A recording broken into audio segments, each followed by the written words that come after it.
that is up high. So I would start over here. So I'm just kind of saying hi, hello, I'm coming into your belly. So they're a little aware, maybe just a little pulse here. Now I'm going to start on that side. So it's very easy, 1, 2, 3. So again, easing in, so they're familiar with what's going on. The first pass is just saying hello. I mean, it's just letting the body get to be aware of what's going on. Because you're eventually going to get an iliacus further into rectus abdominis and psoas, all the way up to the ribs with more pressure. But the first time around is just kind of saying hello. So just kind of slide into rectus abdominis. And this is all very, very slow. I mean, unless you don't have time but they still want it, then I'm going to say this is going to be a quick sampling of it, but you need to come back so I can be here a little longer. So again, we especially here want to be taking everything towards the head because this is so compressed. So I'm just on rectus abdominis, medium pressure. How does that feel for you, Angela? It feels fine. Taking it all the way up to the ribs. I usually slide my thumb up under the ribs. I don't know if you watch many Eric Dalton videos, but he talks a lot of times about lengthening this leg by releasing this attachment under the ribs because of that that connection with that tissue. So you're opening up this side here, and that can lengthen this leg out. So a little bit of rib work is always good. Don't ever get in there and then move out. Get in there, some hold, a little bit of friction, come out, and go back in. Because moving under these ribs is like, ugh, it just doesn't feel good. And then be really careful with the last little ribs. It just feels kind of funky. But you can get to the point where, especially if they're really tight in here, you have your hands, always use a supported hand on top, but you can get in there a lot, and you're going to provide better breath, you know, because they're squishing that diaphragm with all the ribs being so close down. And then get the external obliques a little bit. If I have a big, huge dude, I use my elbow in here. I just hang out with my elbow for a little while.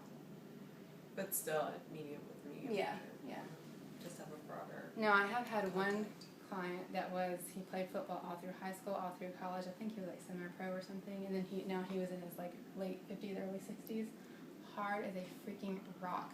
I was in his, like this. My body was all the way out. I was leaning in. He was just like, oh my God. I'm going to do ashiatsu on your stomach. So, you know, you never know what you're going to find.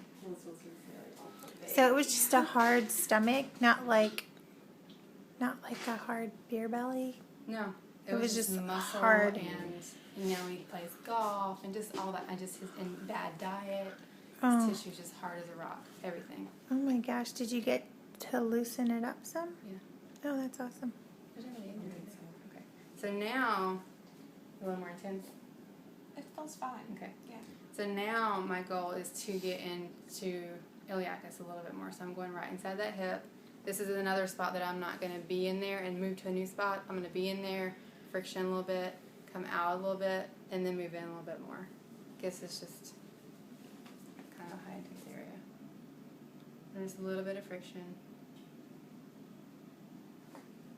And then sweep down a little bit more into underneath rectus abdominis or beside it or on it, whatever you can get to.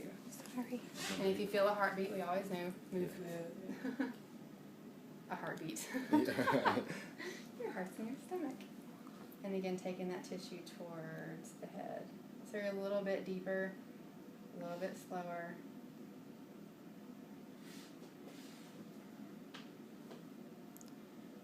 And it's just the same thing. So each time going a little bit deeper into the body, watching their breath, watching their eyes. With the goal of getting this hip back. So you could do that as many times as you think you need to. If they're really not responding well, then I'll do that more. She's doing okay. So the next component, which takes it to the next level, is to have her assist with the lengthening. So I'm going to have you bring your foot up onto the table so your knee's pointing in the air.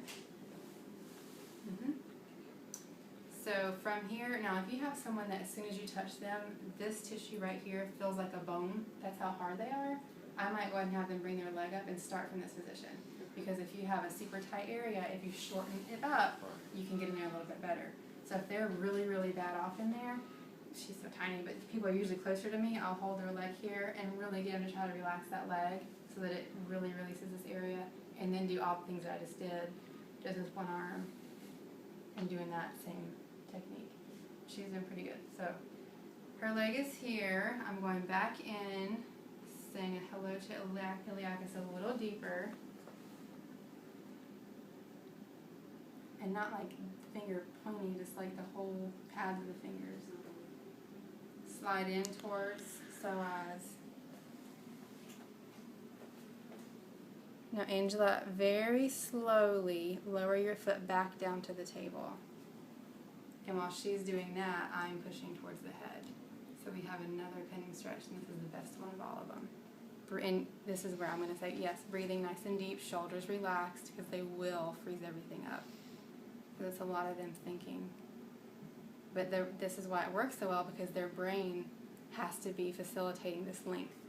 And that's why it's so good, because they're doing it themselves. I'm just facilitating a little bit of movement. So their brain is making them be okay with lengthening out, and they're doing it at their pace. Most of the time, a lot of times, they'll go psh, that leg out, because it's just how we cope. We have that, pain on the back of the stove, coping mechanism with our body. It's how we don't feel all of our pain.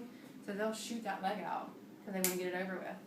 And you're like, no, bring it back up, and then start over and say, very, very slowly lower your leg down, so that you make them become more aware of their body, and they reconnect their brain to the area of their body we're trying to work on. So I would do this. Go ahead and bring your foot back up. I would do this several times.